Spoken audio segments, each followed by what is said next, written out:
ಎಲ್ರಿಗೂ ನಮಸ್ಕಾರ. ನೀವು ನೋಡ್ತಾ ಇದ್ದೀರಾ ಸುದ್ದಿ ಸಮಯ ನ್ಯೂಸ್ ಚಾನಲ್. ಇದು ಡೆನ್ ನೆಟ್ವರ್ಕ್. ನಾನು ಮಹಾರ್ದುಡ್ಡ ಕುಳಗಿ. ಮತ್ತೆ ಒಂದಿಷ್ಟು ಹೊಸ ಸುದ್ದಿಗಳನ್ನು ತೆಗೆದುಕೊಂಡು ನಾವು ನಿಮ್ಮ ಮುಂದೆ ಬರ್ತಾ ಇದ್ದೀವಿ. ಈ ದಿನದ ಪ್ರಮುಖ ಹೆಡ್ಲೈನ್ಸ್ಗಳನ್ನು ನೋಡ್ಕೊಂಡು ಬರೋಣ. ಸರ್ಕಾರಗಳು ಕುಡಿಯುವ ನೀರಿನ ಕಾಮಗಾರಿಗಾಗಿ ಕೋಟಿ ಹಣ ಸುರಿದರೂ ಸಕಾಲಕ್ಕೆ ಸಿಗುತ್ತಿಲ್ಲ. ಜನತೆಗೆ ನೀರು. ಬೀದರ್ ತಾಲೂಕಿನ ಜನವಡ ಗ್ರಾಮದಲ್ಲಿ ಆಮೆಗತಿಯಲ್ಲಿ ಸಾಗಿದ ಜೆಜೆಎಂ ಕಾಮಗಾರಿ. ಎಡಬ್ಲ್ಯೂ ಮತ್ತು ಗುತ್ತಿಗೆದಾರರ ನಿಷ್ಕಾಳಜಿಯಿಂದ 3 ವರ್ಷ ಕಳೆದರೂ ನೀರಿಲ್ಲ. ಗ್ರಾಮಸ್ಥರ ಆಕ್ರೋಶ. ತಿಂಗಳಾದರೂ ಮುಗಿಯದ ಬೀದರ್ ಅಗ್ರಹ ರಸ್ತೆ ಕಾಮಗಾರಿ. ಕಂಕರ್ ಹಾಕಿ ಬಿಟ್ಟಿದ್ದರಿಂದ ಜನರು ಬಿದ್ದು ಗಾಯಗೊಳ್ತಾ ಇದ್ದಾರೆ. ಕಾಮಗಾರಿ ಪೂರ್ಣಗೊಳಿಸುವಂತೆ ಸಾಮಾಜಿಕ ಕಾರ್ಯಕರ್ತ ಜಯಶೀಲ್ ಮೇತ್ರೆ ಆಗ್ರಹ. ರಸ್ತೆ ಕಾಮಗಾರಿ ಪೂರ್ಣಗೊಳ್ಳದಿದ್ದರೆ ಹೋರಾಟ ಮಾಡುವ ಎಚ್ಚರಿಕೆ. ಜನಸೇವೆಯಲ್ಲಿ ಬಿಎಸ್ವೈ 50 ಸಾರ್ಥಕ ವರ್ಷ. ಬಿಜೆಪಿಯಿಂದ ಕರಪತ್ರ ಬಿಡುಗಡೆ. ಪತ್ರಿಕಾಗೋಷ್ಠಿ. ಅಭಿಮಾನೋತ್ಸವಕ್ಕೆ ಬಾಲ್ಕಿಯಿಂದ 1000 ಜನ ಹೊರಡುವ ನಿರೀಕ್ಷೆ. ರೈತರ ಕಣ್ಮಣಿ ಬಿಎಸ್ವೈ ಜನಸೇವೆಯಲ್ಲಿ ಶತಾಯುಷಿಗಳಾಗಲಿ. ಪ್ರಕಾಶ್ ಖಂಡ್ರೆ. ಇಂದಿನ ಒಂದಿಷ್ಟು ವಾರ್ತೆಗಳ ವಿವರಗಳನ್ನು ನೋಡ್ಕೊಂಡು ಬರೋಣ. ಜನರು ಕುಡಿಯುವ ನೀರಿಗಾಗಿ ಅಲಿದಾಡಬಾರ್ದು. ಅದರಲ್ಲೂ ಕೂಡ ಮಹಿಳೆಯರಿಗೆ ಬರೀ ನೀರು ತುಂಬುವುದಕ್ಕೋಸ್ಕರನೇ ತೊಂದರೆ ಆಗಬಾರ್ದು ಎನ್ನುವಂತಹ ಒಳ್ಳೆಯ ಉದ್ದೇಶವನ್ನು ಇಟ್ಕೊಂಡು ಕೇಂದ್ರ ಹಾಗೂ ರಾಜ್ಯ ಸರ್ಕಾರಗಳು ಸೇರಿಕೊಂಡು ಮನೆ ಮನೆಗೆ ಗಂಗೆ ಎನ್ನುವಂಥ ಯೋಜನೆ ಅಡಿಯಲ್ಲಿ ಜಲಜೀವನ ಮಿಷನ್ ಜಾರಿಗೆ ತಂದಿದ್ದಾರೆ. ಈ ಯೋಜನೆ ಎಷ್ಟರ ಮಟ್ಟಿಗೆ ಹಳ್ಳ ಹಿಡಿತಾ ಇದೆ ಅಂದರೆ, ಬೀದರ್ ತಾಲೂಕಿನ ಜನವಾಡ ಒಂದು ಗ್ರಾಮವೇ ಒಂದು ಜ್ವಲಂತ ಸಾಕ್ಷಿಯಾಗಿದೆ. 2022-23ನೇ ವರ್ಷದಲ್ಲಿ ಜೆಜೆಎಂ ಕಾಮಗಾರಿಗಾಗಿ ಟೆಂಡರ್ ಕರೆಯಲಾಗಿದೆ. ಕೇವಲ 9 ತಿಂಗಳಲ್ಲಿ ಕಾಮಗಾರಿ ಪೂರ್ಣಗೊಂಡು, ಅಂದರೆ 1 ವರ್ಷದಲ್ಲಿ ಕನಿಷ್ಠ 1 ವರ್ಷದ ಒಳಗಾದರೂ ಕೂಡ ಕಾಮಗಾರಿ ಪೂರ್ಣಗೊಂಡು ಜನರ ಮನೆಗಳ ಬಾಗಿಲಿಗೆ ನೀರು ಹರಿಬೇಕು. ಆದರೆ 3 ವರ್ಷ ಕಳೆದರೂ ಕೂಡ ಜೆಜೆಎಂ ಕಾಮಗಾರಿ ಮಾತ್ರ ಇನ್ನೂ ಅಪೂರ್ಣವಾಗಿದೆ. ಕೇವಲ ನಳ ಕೂಡಿಸಿ ಪೈಪ್ಲೈನ್ ಮಾಡಲಾಗಿದೆ. ಇನ್ನು ಎಷ್ಟೋ ಮನೆಗಳಿಗೆ ನಳದ ಕಟ್ಟೆ ಮತ್ತು ಬಾಕ್ಸ್ ಕೂಡ ಕೂಡಿಸಿಲ್ಲ. ಗುತ್ತಿಗೆದಾರರು ಮತ್ತು ಸಹಾಯಕ ಕಾರ್ಯನಿರ್ವಾಹಕ ಅಭಿಯಂತರರು ಎಷ್ಟೊಂದು ನಿಷ್ಕಾಳಜಿ ಮಾಡಿದ್ದಾರೆ ಅಂದರೆ, ಸಂಪೂರ್ಣ ಬೇಸಿಗೆ ಕಾಲ ಮುಗದೇ ಹೋಗ್ತಾ ಇದೆ, ಅದು ಮುಗಿತಾನೇ ಬಂತು. ಇಂತಹ 3 ಬೇಸಿಗೆಗಳು ಕೂಡ ಗತಿಸಿದರೂ ಕೂಡ ಜನರ ಬಾಯಾರಿಕೆ ನೀಗಿಸಲು ಅಧಿಕಾರಿಗಳು ಮಾತ್ರ ನಿರ್ಲಕ್ಷ್ಯ ತೋರುತ್ತಾನೆ ಬಂದಿದ್ದಾರೆ. ಇದರಲ್ಲಿ ಎಡಬ್ಲ್ಯೂ ಹಾಗೂ ಗುತ್ತಿಗೆದಾರರು ಮತ್ತು ಸಬ್ ಕಾಂಟ್ರಾಕ್ಟರ್ ಉಪ ಗುತ್ತಿಗೆದಾರರು ಇವರು ದಿವ್ಯ ನಿರ್ಲಕ್ಷ್ಯವೇ ಕಾರಣ ಆಗಿದೆ ಎನ್ನುವಂಥ ಆಕ್ರೋಶವನ್ನು ಗ್ರಾಮಸ್ಥರು ವ್ಯಕ್ತಪಡಿಸಿದ್ದಾರೆ. ಇದು ಬೀದರ್ ತಾಲೂಕಿನ ಜನವಾಡ ಗ್ರಾಮದ ಜನರ ಕಥೆ ವ್ಯಥೆ. 2022-23ನೇ ಸಾಲಿನಲ್ಲಿ ಮನೆ ಮನೆಗೆ ನಳ ಕೂಡಿಸಿ ಜೆಜೆಎಂ ಅಡಿಯಲ್ಲಿ ನೀರು ಕೊಡಬೇಕಾಗಿತ್ತು. ಕಲಬುರಗಿಯ ಗುತ್ತಿಗೆದಾರರೊಬ್ಬರು ವರ್ಷಕ್ಕೊಮ್ಮೆ ಬರ್ತಾರೆ, ನೋಡ್ತಾರೆ, ಹೋಗ್ತಾರೆ. ಗುತ್ತಿಗೆದಾರರು ಮತ್ತು ಉಪ ಗುತ್ತಿಗೆದಾರರ ಮಧ್ಯೆ ಹೊಂದಾಣಿಕೆ ಕೊರತೆಯಿಂದ ಕಾಮಗಾರಿ ಮಾತ್ರ ವಿಳಂಬವಾಗಿದೆ ಎಂಬುದು ಗ್ರಾಮಸ್ಥರಾದ ಸಂಜು ಬೇಂದ್ರೆ ಅವರ ಮಾತು. ಗಂಡ ಹೆಂಡತಿ ಜಗಳದಲ್ಲಿ ಕೂಸು ಬಡವಾಯಿತು ಎನ್ನುವಂತೆ ಈ ಗುತ್ತಿಗೆದಾರ ಮತ್ತು ಉಪ ಗುತ್ತಿಗೆದಾರರ ಹೊಂದಾಣಿಕೆ ಸಮಸ್ಯೆಗಳ ಮಧ್ಯೆ ಇಂದಿಗೂ ಕೂಡ ಜನವಾಡ ಗ್ರಾಮದ ಜನತೆ ಕುಡಿಯುವ ನೀರಿನಿಂದ ವಂಚಿತರಾಗಿರುವುದು ನಿಜಕ್ಕೂ ಕೂಡ ದುರ್ದೈವದ ಸಂಗತಿಯಾಗಿದೆ. ಹಾಗಾದರೆ ಗ್ರಾಮ ಪಂಚಾಯತ್ ವತಿಯಿಂದ ಪಿಡಿಒ ಪತ್ರ ಬರೆದಿಲ್ವಾ? ಕಿರಿಯ ಅಭಿಯಂತರರು ಏನ್ ಮಾಡ್ತಿದ್ದಾರೆ? ಜಿಲ್ಲಾ ಪಂಚಾಯತ್ ಸಿಇಒ ಅವರ ಗಮನಕ್ಕೆ ಈ ಎಲ್ಲ ಮಾಹಿತಿ ಇಲ್ವಾ ಎನ್ನುವುದು ಯಕ್ಷ ಪ್ರಶ್ನೆಯಾಗಿದೆ. ಮಹಿಳೆಯರು ತಮ್ಮ ಮನೆಗೆಲಸದ ಅರ್ಧ ದಿನದಷ್ಟು ಬರೀ ನೀರು ತುಂಬುವುದಕ್ಕೆ ಕಷ್ಟಪಡ್ತಾರೆ ಎಂಬುದು ಗ್ರಾಮಸ್ಥರ ನೋವು. ಸರ್ಕಾರದ ನಿಯಮಗಳನ್ನು ಗಾಳಿಗೆ ತೂರಿ ಜಲಜೀವನ ಮಿಷನ್ ಕಾಮಗಾರಿ ವಿಳಂಬ ಮಾಡಲಾಗಿದೆ. ಹೀಗಾಗಿ ಗುತ್ತಿಗೆದಾರರ ಲೈಸೆನ್ಸ್ ರದ್ದುಪಡಿಸಬೇಕು, ಇಲ್ಲವಾದರೆ ಗುತ್ತಿಗೆದಾರರನ್ನ ಕಪ್ಪು ಪಟ್ಟಿಗೆ ಸೇರಿಸಬೇಕು. ಅವರ ಮೇಲೆ ಕಾನೂನಿನ ಸೂಕ್ತ ಕ್ರಮ ಕೈಗೊಳ್ಳಬೇಕೆಂದು ಗ್ರಾಮಸ್ಥರು ಆಗ್ರಹಿಸಿದ್ದಾರೆ. ಕಳೆದ 3 ವರ್ಷಗಳಿಂದ ಕಾಮಗಾರಿ ಪೂರ್ಣಗೊಂಡಿಲ್ಲ, ಗ್ರಾಮ ಪಂಚಾಯತ್ಗೆ ಹ್ಯಾಂಡ್ ಓವರ್ ಮಾಡಿಲ್ಲ. ಇದು ಗುತ್ತಿಗೆದಾರರ ಸಂಪೂರ್ಣ ತಪ್ಪು. ಆದರೆ ಸರ್ಕಾರದ 72% ಅನುದಾನ ಮಾತ್ರ ಪಡ್ಕೊಂಡಿದ್ದಾರೆ. ಅನುದಾನ ಪಡ್ಕೊಂಡ್ರೂ ಕೂಡ ಗುತ್ತಿಗೆದಾರರು ಇಷ್ಟು ದಿವಸ ನಿದ್ದೆ ಮಾಡಿದ್ರಾ ಎನ್ನುವಂಥ ಪ್ರಬಲವಾದ ಪ್ರಶ್ನೆಯನ್ನ ಜನ ಎತ್ತಾ ಇದ್ದಾರೆ. ಒಂದು ವೇಳೆ ವಾರದ ಒಳಗಾಗಿ ಕಾಮಗಾರಿ ಪೂರ್ಣಗೊಳ್ಳದೆ ಇದ್ರೆ ಜನವಾಡ ಗ್ರಾಮ ಪಂಚಾಯತ್ ಮುಂದೆ ಬೃಹತ್ ಹೋರಾಟವನ್ನು ಕೈಗೊಳ್ಳುತ್ತೇವೆ ಎಂದು ಸಾಮಾಜಿಕ ಕಾರ್ಯಕರ್ತ ಜನವಾಡ ಗ್ರಾಮಸ್ಥರಾದ ಸಂಜು ಬೇಂದ್ರೆ ಎಚ್ಚರಿಕೆ ಕೊಟ್ಟಿದ್ದಾರೆ. ಈ ಕುರಿತು ಗ್ರಾಮ ಪಂಚಾಯತ್ ಪಿಡಿಒ ಅವರಿಗೆ ಕೇಳಿದಾಗ, ಕಾಮಗಾರಿ ವಿಳಂಬವಾಗಿದ್ದು ನಿಜ. ನಾನು ಅಧಿಕಾರ ವಹಿಸಿಕೊಂಡು ಕೇವಲ 2 ತಿಂಗಳಾಗಿದೆ.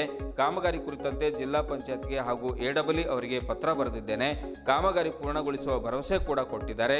ಇನ್ನೊಂದಿಷ್ಟು ಪತ್ರಗಳನ್ನು ನಾನು ಬರಿತೇನೆ ಅನ್ನುವಂಥ ಮಾತನ್ನು ಕೂಡ ಅವರು ಹೇಳಿದ್ದಾರೆ.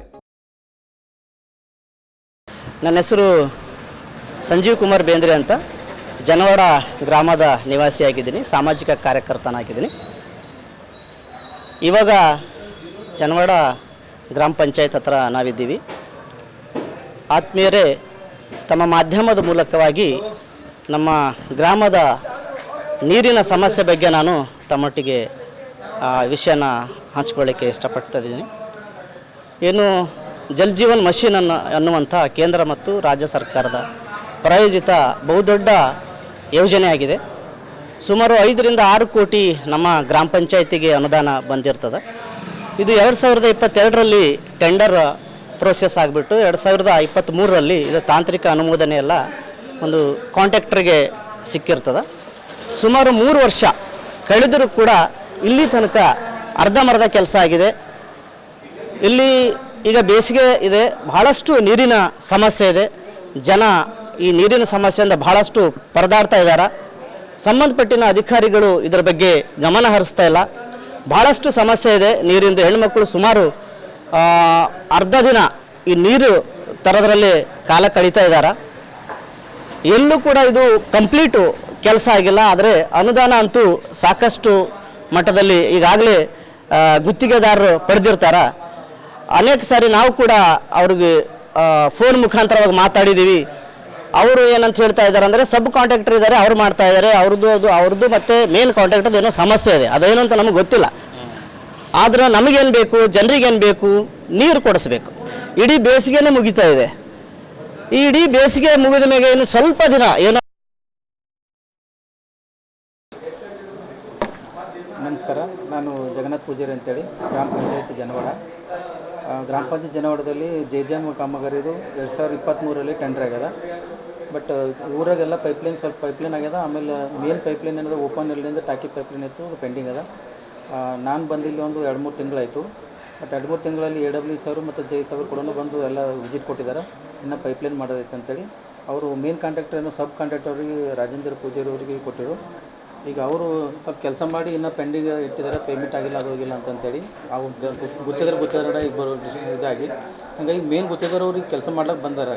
ಈಗ ಭಾಳ ದಿನ ಹಿಡಿದು ಪೆಂಡಿಂಗ್ ಅದ, 3 ವರ್ಷ ಹಿಡಿದು ಪೆಂಡಿಂಗ್ ಅದ. ಬಟ್ ಈಗ ಕೆಲಸ ಮಾಡ್ತೀನಿ ಅಂತ ಬಂದಾರೆ. ಈಗ ಒಂದು ವಾರದಲ್ಲಿ ಕೆಲಸ ಮಾಡ್ತೀನಿ ಕೊಡ್ತೀನಿ ಅಂತ ಹೇಳ್ತಾ ಇದ್ದಾರೆ. ಜನರ ನೋಡಿ 2023-24 ಇನ್ನ ತನಕ ಪೂರ್ತಿ ಹೂವಾಳಿ ಕೆಲಸ ಆಗಿಲ್ಲ. 1695 ಮನೆ ಅವರು ನೀರೇ ಇಲ್ಲ ಅಂದ್ರೆ ಹೆಂಗೆ ಸರ್? ಬ್ಯಾಸಿಗೆ ನೀರಿಲ್ಲ ಸರ್, ಬ್ಯಾಸಿಗೆ ಇದೆ ಸರ್, ನೀರಿನ ಸಮಸ್ಯೆ ಅಂತೂ ಇದೆ ಜನವಾಡದಲ್ಲಿ. ಬಟ್ ಅಲ್ಟರ್ನೇಟ್ ನಾವು ಏನದ KSUTಲಿಂದ ವ್ಯವಸ್ಥೆ ಮಾಡ್ತಾ ಇದ್ದೇವೆ. But main central government budget ಕೊಡ್ತದೆ, ಇಲ್ಲ ಕರೆಕ್ಟ್ ಇದೆ ಸರ್. ಬಟ್ ಮಷೀನ್ ಕರೆಕ್ಟ್ ಇದೆ ಸರ್. ಬಟ್ ಇದು ಮೇನ್ JJMದು ಏನು ಪ್ರಾಬ್ಲಮ್ ಇದೆ ಸರ್, ಕಾಂಟ್ರಾಕ್ಟರ್ ನಮ್ಮ ಅಂಡರ್ದಾಗ ಇರಲ್ಲ, AWS ಸರ್ ಅಂಡರಲ್ಲಿ ಇರ್ತಾರೆ. ಆ ಟೆಂಡರ್ ಕರೆದು ಅವರೇ ಕರೀತಾರೆ. ಮತ್ತು ಅವ್ರು ಕೆಲಸ ಮಾಡಲಿಲ್ಲ ಅಂದ್ರೆ ಕಪ್ಪು ಪಟ್ಟಿ ಸೇರಿಸೋ ಅಧಿಕಾರ ಕೂಡ ಅವರಿಗೆ ಅದ. ತಾವು ಕೂಡ ಬಂದು 2 ತಿಂಗಳು ಲೆಟರ್ ಬರೀಬೇಕಲ್ಲ? ಲೆಟರ್ ಬರೆದೇವೆ ಸರ್. ಯಾರಿಗೆ ಬಂದೆ? ನಮ್ಮ EOS ಅವರಿಗೆ ಮತ್ತು AWS ಅವರಿಗೆ ಲೆಟರ್ ಬರೆದೇವೆ. AWS ಅವರು ಕೂಡ ಬಂದು ವಿಸಿಟ್ ಮಾಡಿದ್ದಾರೆ. ಎಲ್ಲೆಲ್ಲಿ ಪೈಪ್ಲೈನ್ ಆಗಿದೆ, ಇನ್ನೂ ಏನು ಪೈಪ್ಲೈನ್ ಎಷ್ಟು ಬಾಕಿ ಇದೆ ಅಂತೇಳಿ ಅವರು ಬಂದು AWS ಅವರು ಕೂಡ ಹೊಸವರು ಬಂದಾರೆ. ಅವ್ರು ಕೂಡ ಅವ್ರಿಗೆ ಕಾಂಟ್ರಾಕ್ಟರ್ ಅವ್ರಿಗೆ ಕಾಂಟ್ಯಾಕ್ಟ್ ಮಾಡಿದ ನಂತರ ಅವ್ರು ಕಾಂಟ್ರಾಕ್ಟರ್ ಈಗ ಬಂದಿದ್ದಾರೆ. ಮೇನ್ ಕಾಂಟ್ರಾಕ್ಟರ್ ಏನದ ಅವ್ರು ಈಗ ಬಂದಿದ್ದಾರೆ. ಪೈಪ್ಲೈನ್ ಮಾಡಿಕೊಡ್ತೇವೆ, ಏನೇನು ಬಾಕಿ ಇದೆ ಅಂತೇಳಿ ಇವತ್ತೆಲ್ಲ ಮಾಡ್ಕೊಡ್ತೀನಿ ಅನ್ಲಕ್ಕೆ. ನಾವು ಅವ್ರ ಮನೆ ಅದೇನ್ರಿ? ಸರ್ಕಾರದ ಹಣ ಅದದು, ಯಾವ್ದು ಹಣ ಅದು? ಸರ್ಕಾರದ ಹಣ, ಕರ್ತವ್ಯ ಇದ್ದೆ ಮಾಡಿ ಕೊಡ್ಬೇಕಂತ ಮಾಡ್ಕೊಡ್ತಾನಲ್ಲ ಧರ್ಮ ಅದ. 4 ಲಕ್ಷ ವರ್ಷದಿಂದ ಏನ್ ಕೆಲಸ ಮಾಡ್ತಾರೋ? ಇಲ್ಲ ಅವ್ರು ಮಾಡಲಿಲ್ಲ ಅಂದ್ರು ನೀವು ಜಿಲ್ಲಾ ಪಂಚಾಯತ್ ಲೆಟರ್ ಬರೀಬೇಕಿಲ್ಲ? ಇಲ್ಲ, ಜಿಲ್ಲಾ ಪಂಚಾಯತಿ ಲೆಟರ್ ಬರೆದೇವೆ ಸರ್. ಈಗ ಅದು ಮೇನ್ ರೀಸನ್ ಇಷ್ಟು ದಿನ 3 ವರ್ಷ ಯಾಕೆ ಪೆಂಡಿಂಗ್ ಇದೆ ಅಂತೇಳಿ ರೀಸನ್ ಅಂದ್ರೆ ಮೇನ್ AWS ಅವರಿಗೆ ತಿಳ್ಕೊಬೇಕು ಸರ್. ಬಜೆಟ್ ಎಷ್ಟು ರಿಲೀಸ್ ಆಗಿದೆ ಸರ್? 72% ಇದೆ ಅಂತಂತ ಕೇಳಿದ್ದೀವಿ ಸರ್. AWS ಅವರಿಗೆ ಜೈಗೆ ಮಾತಾಡಿದಾಗ 72% ನಲ್ಲಿ 1 ನಯಾ ಪೈಸಾ ಕೆಲಸ ಆಗಿಲ್ಲ. 72% ಹೆಂಗ್ ರಿಲೀಸ್ ಮಾಡೋದು? ಇಲ್ಲ, ಊರಾಗೆಲ್ಲ ಪೈಪ್ಲೈನ್ ಆಗಿದೆ ಸರ್. ಬಟ್ ಏನ್ ಮಾಡ್ಲಿಕ್ಕೆ 72% ರಿಸಲ್ಟ್ ಬೇಕೇನ್ರಿ? ಈಗ ಅದು AWS ಅವರಿಗೆ ಕೇಳ್ಬೇಕು ಸರ್. ಅದು ಯಾಕಂದ್ರೆ ಟೆಕ್ನಿಕಲಿ ಅವ್ರು ಇರ್ತಾರೆ, ಅಲ್ಲಿ ಅವ್ರು ಕೇಳ್ತಾರೆ. ನೀವು ಕೂಡ ಬಂದು ಜಿಲ್ಲಾ ಪಂಚಾಯತ್ ಅವ್ರಿಗೆ CS ಅವ್ರಿಗೆ ನಾವು ಇನ್ನೊಂದು ಮತ್ತೊಂದು ಕೂಡ ನಾನು ಲೆಟರ್ ಬರೀತೀವಿ ಸರ್. ಬರ್ತೀವಿ. Okay, thank you sir. Bidar Miraganj ರಸ್ತೆ ಕಾಮಗಾರಿ ವಿಳಂಬವಾಗಿ ಸಾಗಿದೆ. ಕೋಟೆ ಕೆಳಭಾಗದಲ್ಲಿ ವಿಜ್ಞಾನ ಕೇಂದ್ರದ ಎದುರುಗಡೆ ರಸ್ತೆ ಕಾಮಗಾರಿ ಮಾಡಲೆಂದು ಕಂಕರ ಹಾಕಿ ಬಿಡಲಾಗಿದೆ. ಸುಮಾರು ತಿಂಗಳು ಗತಿಸಿದರೂ ಕೂಡ ರಸ್ತೆ ಕಾಮಗಾರಿ ಮಾತ್ರ ಪೂರ್ಣಗೊಂಡಿಲ್ಲ. ಕಂಕರ್ನಲ್ಲಿ ಬೈಕ್ಗಳು ಸ್ಲಿಪ್ ಆಗಿ ಜನರು ಕೈಕಾಲನ್ನು ಮುರಿದುಕೊಳ್ಳುತ್ತಾ ಇದ್ದಾರೆ. ಸಂಬಂಧಪಟ್ಟ ಗುತ್ತಿಗೆದಾರರು ರಸ್ತೆ ಕಾಮಗಾರಿಯನ್ನು ಶೀಘ್ರವೇ ಪೂರ್ಣಗೊಳಿಸಬೇಕೆಂದು ಸಾಮಾಜಿಕ ಕಾರ್ಯಕರ್ತರಾದ ಜೈಸೆಲ್ ಮೇತ್ರೆ ಆಗ್ರಹಿಸಿದ್ದಾರೆ. ಜನರಿಗೆ ರಸ್ತೆ ಬೇಕು ಎನ್ನುವಂಥ ಬೇಡಿಕೆ ಒಂದು ಕಡೆ ಆದರೆ ಅದೇ ಜನ ಬಿದ್ದು ಕೈಕಾಲು ಮುರಿದುಕೊಳ್ಳುತ್ತಾರಲ್ಲ, ಬೇಗ ಕಾಮಗಾರಿ ಮುಗಿಸಬೇಕಲ್ಲ ಎನ್ನುವಂಥ ಕನಿಷ್ಠ ಸಾಮಾನ್ಯ ಜ್ಞಾನವೂ ಕೂಡ ಗುತ್ತಿಗೆದಾರರಿಗೆ ಇರೋದಿಲ್ಲ ಎನ್ನುವುದು ನೋವಿನ ಸಂಗತಿ. ನಮ್ಮ ದೇಶದಲ್ಲಿ ರಸ್ತೆ ಹಾಳಾಗಿದೆ, ಮಾಡಿಕೊಡಿ ಅಂತಾನೂ ಕೂಡ ಹೋರಾಟ ಮಾಡಬೇಕು. ಆ ರಸ್ತೆ ಕಾಮಗಾರಿ ಆರಂಭ ಆದಮೇಲೆ ಅದನ್ನು ಬೇಗ ಮುಗಿಸ್ಕೊಡಿ ಅನ್ನೋದಕ್ಕೂ ಕೂಡ ಹೋರಾಟ ಮಾಡಬೇಕು ಅನ್ನೋದೇ ಒಂದು ದೊಡ್ಡ ದುರ್ದೈವದ ಸಂಗತಿ ಎನ್ನುವಂಥ ಮಾತನ್ನು ಕೂಡ ಸಾಮಾಜಿಕ ಕಾರ್ಯಕರ್ತರು ಒಂದು ತಮ್ಮ ನೋವನ್ನು ತೋಡ್ಕೊಂಡಿದ್ದಾರೆ, ತಮ್ಮ ಆಕ್ರೋಶವನ್ನು ಹೊರಹಾಕ್ತಾ ಇದ್ದಾರೆ. ಬೀದರ್ ಮೀರಾಗಂಜ್ ರಸ್ತೆ ಹಾಳಾಗಿ ಹೋಗಿದೆ. ಜನರಿಗೆ ಓಡಾಡಲು ತೊಂದರೆ ಆಗ್ತಾ ಇತ್ತು. ಹೀಗಾಗಿ ರಂಜಾನ್ ಹಬ್ಬದ ದಿವಸ ಕಂಕರ್ ಹಾಕಲಾಗಿದೆ. ಒಂದು ಕಡೆ ರಸ್ತೆ ಕೂಡ ಮಾಡಲಾಗಿದೆ, ಇನ್ನೊಂದು ಕಡೆ ಬರೀ ಕಂಕರ್ ಹಾಕಿ ಬಿಟ್ಟು ಬಿಡಲಾಗಿದೆ. ಅದೇ ಸ್ಥಳದಲ್ಲಿ ಜನರು ಬಿದ್ದು ಗಾಯಗೊಳ್ಳುತ್ತಾ ಇದ್ದಾರೆ ಎಂಬುದು ಗ್ರಾಮಸ್ಥರ ಮತ್ತು ಸಾಮಾಜಿಕ ಕಾರ್ಯಕರ್ತರ ಅಂಬೋಣ. ರಸ್ತೆ ಕಾಮಗಾರಿ ಯಾಕೆ ವಿಳಂಬ ಆಗ್ತಾ ಇದೆ? ಅನುದಾನದ ಕೊರತೆಯೇ ಅಥವಾ ಗುತ್ತಿಗೆದಾರರ ಸಮಸ್ಯೆಯೇ ಅಥವಾ ರಸ್ತೆ ಕಾಮಗಾರಿ ಮಾಡಲು ಯಾರಾದರೂ ತಡಿತಾ ಇದ್ದಾರಾ ಎಂಬುದು ಸ್ಪಷ್ಟವಾಗಿ ತಿಳಿಬೇಕಾಗಿದೆ. ಆದಷ್ಟು ಬೇಗನೆ ಸಂಬಂಧಪಟ್ಟ ಗುತ್ತಿಗೆದಾರರು ರಸ್ತೆ ಕಾಮಗಾರಿಯನ್ನು ಪೂರ್ಣಗೊಳಿಸಬೇಕು ಮತ್ತು ಅಧಿಕಾರಿಗಳು ಈ ಕುರಿತು ಪರಿಶೀಲನೆ ಮಾಡಿ ಗುತ್ತಿಗೆದಾರರಿಗೆ ಸೂಚನೆ ಕೊಡಬೇಕು ಅನ್ನುವಂಥ ಆಗ್ರಹವನ್ನು ಜಯಶೀಲ್ ಅವರು ಮಾಡಿದ್ದಾರೆ.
सभी लोगों को नमस्ते। आज मीडिया को बुला के न्यूज़ देने का ये मकसद है कि हमारा जो रोड अच्छा था, मेरा जो डीसी घर से लेकर ये अपना मीरागंज तक जो अच्छा रोड था उसको खोद के 3-4 महीना हुआ और एक तरफ से रोड बना है और एक तरफ से नहीं बना रहे। इसमें लापरवाही की गुत्तेदारी की है क्या किसी और के हाथ है वो नहीं मालूम, लेकिन पब्लिक को इतना प्रॉब्लम हो रहा है। आने जाने वालों को एक तरफ से रोड होने की वजह से एक्सीडेंट बहुत ज़्यादा हो रहा है और लोगों के सहूलत के वास्ते 200 करोड़ रुपए 300 करोड़ रुपए महानगर पालिका के ओर से हम बजट लाए बोल के रहीम खान साहब बोलते। रहीम खान साहब बजट देने के बाद भी इधर काम नहीं हो रहा। ये किसको पूछना चाहिए? यहाँ बिदर के सड़े रहीम खान साहब को अब हम पूछना चाह रहे हैं क्योंकि आप बजट दे रहे साहब, लेकिन 1 रुपये का काम नहीं हो रहा। आप बजट दे रहे, गुदली पूजा कर रहे, डीसी से घर से लेकर मीरागंज तक आप अच्छा बीटी रोड बनाने के वास्ते आप बजट दिए, लेकिन 1 रुपये का काम नहीं हुआ। एक तरफ से रोड हुआ है, एक तरफ से रोड नहीं हुआ। रोड कंप्लीट टोटली नहीं हुआ, वो भी काम करे, वो भी खराब काम करे, बराबर काम नहीं हुआ। हम मीरागंज ग्राम के ओर से हम रिक्वेस्ट करते हैं रहीम खान साहब को, जल्दी से जल्दी ये काम पूरा कराइए आप। क्यों बोले तो लोगों को बहुत तकलीफ हो रहा, धूपकाले के दिन है साहब, एक्सीडेंट वगैरह बहुत हो रहा। मैं जयशील मैत्रे इस वार्ड का मेंबर हूँ सर। ಕರ್ನಾಟಕದ ರೈತರ ಕಣ್ಮಣಿ, ದೇಶದಲ್ಲಿಯೇ ಕೃಷಿ ಬಜೆಟ್ ಅನ್ನು ಮಂಡಿಸಿದ ಪ್ರಥಮ ಮುಖ್ಯಮಂತ್ರಿ BS ಯಡಿಯೂರಪ್ಪನವರು ಜನಸೇವೆಯಲ್ಲಿ ಶತಾಯುಷಿಗಳಾಗಿ ಬಾಳುವಂತಾಗಲಿ ಎಂದು ಮಾಜಿ ಶಾಸಕ ಪ್ರಕಾಶ್ ಖಂಡ್ರೆ ಅಭಿಪ್ರಾಯ ವ್ಯಕ್ತಪಡಿಸಿದ್ದಾರೆ. ಪಟ್ಟಣದ ಭಾಲ್ಕಿ ಪಟ್ಟಣದ ಬಿಜೆಪಿ ಕಚೇರಿಯಲ್ಲಿ ಬುಧವಾರ ನಡೆದ ಕರಪತ್ರ ಬಿಡುಗಡೆ ಸಮಾರಂಭ ಹಾಗೂ ಪತ್ರಿಕಾಗೋಷ್ಠಿ ಉದ್ದೇಶಿಸಿ ಅವರು ಮಾತನಾಡುತ್ತಾರೆ. ಇದೇ ಮೇ 9ರಂದು ಚಿತ್ರದುರ್ಗದಲ್ಲಿ ನಡೆಯಲಿರುವಂತಹ BSY ಅಭಿಮಾನೋತ್ಸವದಲ್ಲಿ ಭಾಲ್ಕಿಯಿಂದ ಸುಮಾರು 1,000ಕ್ಕೂ ಹೆಚ್ಚು ಅಭಿಮಾನಿಗಳು ಹೊರಡುವಂತ ನಿರೀಕ್ಷೆ ಇದೆ. ಕೇಂದ್ರ ಗೃಹ ಸಚಿವ ಅಮಿತ್ ಶಾ ಕಾರ್ಯಕ್ರಮವನ್ನು ಉದ್ಘಾಟನೆ ಮಾಡ್ತಾ ಇದ್ದಾರೆ. ಚಿತ್ರದುರ್ಗದ ಸಂಸದ ಗೋವಿಂದ ಕಾರಜೋಳ ಕಾರ್ಯಕ್ರಮದ ಅಧ್ಯಕ್ಷತೆಯನ್ನು ವಹಿಸ್ತಾ ಇದ್ದಾರೆ. ಜಾತ್ಯತೀತ ಮತ್ತು ಪಕ್ಷಾತೀತವಾಗಿ ನಡೆಯುವಂತಹ ಈ ಕಾರ್ಯಕ್ರಮದಲ್ಲಿ ಭಾಲ್ಕಿ ಒಂದು ತಾಲೂಕು ವತಿಯಿಂದ ಸಾವಿರಾರು ಜನ ಭಾಗವಹಿಸುವಂತೆ ನಿರೀಕ್ಷೆ ಇದೆ ಎಂದು ಪ್ರಕಾಶ್ ಖಂಡ್ರೆ ತಿಳಿಸಿದರು. ಬಿಜೆಪಿ ಮಂಡಲ ಅಧ್ಯಕ್ಷ ವೀರಣ್ಣ ಕಾರ್ಬಾರಿ ಅವರು ಕೂಡ ಈ ಸಂದರ್ಭದಲ್ಲಿ ಮಾತನಾಡ್ತಾರೆ. ಪ್ರತಿಯೊಬ್ಬರು ಕೂಡ ಹೆಚ್ಚಿನ ಸಂಖ್ಯೆಯಲ್ಲಿ ಈ ಒಂದು ಅಭಿಮಾನೋತ್ಸವದಲ್ಲಿ ಪಾಲ್ಗೊಂಡು ಕಾರ್ಯಕ್ರಮವನ್ನು ಯಶಸ್ವಿಗೊಳಿಸಬೇಕು ಎನ್ನುವಂತಹ ಒಂದು ಕೋರಿಕೆಯನ್ನು ಕೂಡ ಅವರು ಪತ್ರಿಕಾಗೋಷ್ಠಿಯಲ್ಲಿ ಕೋರುತ್ತಾರೆ. ಅತ್ಯುತ್ತಮ ವ್ಯಕ್ತಿತ್ವ ಹೊಂದಿರುವ BSY ರವರ ಅಭಿಮಾನೋತ್ಸವಕ್ಕೆ ಎಲ್ಲರೂ ಒಕ್ಕೊರಲಿನಿಂದ ಭಾಗವಹಿಸಬೇಕು ಎಂದು ಹೇಳಿದರು. ಮಾಜಿ ಬಿಜೆಪಿ ಜಿಲ್ಲಾಧ್ಯಕ್ಷ ಶಿವರಾಜ್ ಗಂದ್ಗೆ ಮಾತನಾಡಿ, ಭಾಲ್ಕಿಯಲ್ಲಿ ಜನತೆ ಪರಿವರ್ತನೆ ಬಯಸ್ತಾ ಇದ್ದಾರೆ. ಮುಂಬರುವ ದಿನಗಳಲ್ಲಿ ಭಾಲ್ಕಿಯಲ್ಲಿ ಮತ್ತೆ ಬಿಜೆಪಿ MLA ಆಗುವುದು ಖಂಡಿತ ಎನ್ನುವಂಥ ಮಾತನ್ನು ಕೂಡ ಅವರು ವಿಶ್ವಾಸವನ್ನು ವ್ಯಕ್ತಪಡಿಸಿದರು. ಬಿಜೆಪಿ ಮುಖಂಡ ರೇವಣಸಿದ್ದಪ್ಪ ಜಾಡರ್ ಪ್ರಾಸ್ತಾವಿಕವಾಗಿ ಮಾತಾಡಿದರು.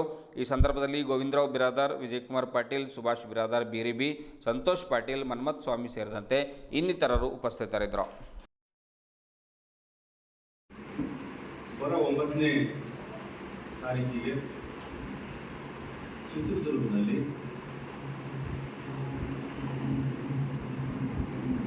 ಕರ್ನಾಟಕದ ರೈತ ನಾಯಕ, ಕರ್ನಾಟಕದಲ್ಲಿ ಬಿಜೆಪಿಯ ಕೊಟ್ಟ ಮೊದಲನೇದ ಈ ಸೌತ್ ಇಂಡಿಯಾದಲ್ಲಿ, ಅದು ವಿಶೇಷವಾಗಿ ಕರ್ನಾಟಕದಲ್ಲಿ ಬಿಜೆಪಿ ಅನ್ನೋದ ಸರ್ಕಾರ ತಂದಂತ